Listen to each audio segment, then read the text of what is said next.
অবৈধ অভিবাসীদের তাড়ানোর এজেন্ডা নিয়েই এবারের নির্বাচনে নেমেছিলেন সদ্যজয়ী যুক্তরাষ্ট্রের প্রেসিডেন্ট ডোনাল্ড ট্রাম্প। সেই প্রতিশ্রুতিরই বাস্তবায়ন ঘটতে যাচ্ছে শিগগিরই। ব্রিটিশ বার্তা সংস্থা রয়টার্স জানিয়েছে, দায়িত্ব নেওয়ার দিনই অভিবাসী ইস্যুতে বেশ কয়েকটি নির্বাহী আদেশ দেবেন ট্রাম্প।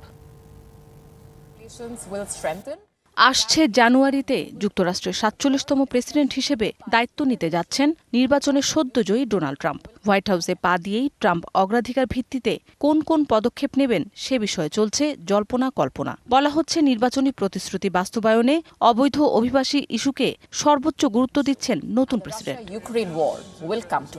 গেল কয়েক বছরে আমেরিকায় লাখ লাখ অভিবাসীকে বৈধভাবে প্রবেশের সুযোগ দিতে মানবিক প্রকল্প হাতে নিয়েছিলেন প্রেসিডেন্ট জো বাইডেন। যদিও বাইডেনের আমলে যুক্তরাষ্ট্রে অভিবাসী গ্রেফতার সর্বোচ্চ পর্যায়ে গিয়ে ঠেকে বলে জানায় বার্তা সংস্থা রয়টার্স। এর সীমান্ত সংক্রান্ত বিধিনিষেধ কঠোর করায় চলতি বছরে অবৈধভাবে সীমান্ত পেরিয়ে যুক্তরাষ্ট্রে প্রবেশের হারও নাটকীয়ভাবে হ্রাস পেয়েছে।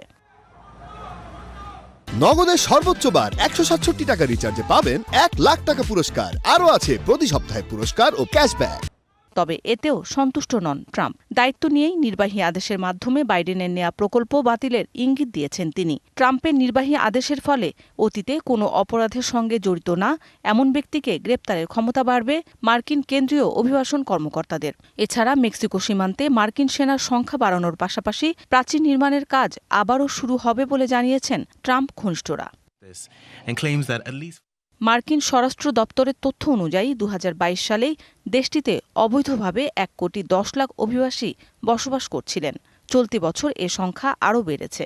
নিউ ইয়র্ক, শিকাগো, ডেনভারের মতো অনেক শহরে এসব অভিবাসীকে আশ্রয় দেওয়া হয়েছে। তাদের আবাসনের ব্যবস্থা ও আর্থিক সহায়তা দিতে হিমশিম খাচ্ছে নগর কর্তৃপক্ষ। বাড়ছে অপরাধ। মৌসুমী শান্তা, ডিবিসি নিউজ ডেস্ক।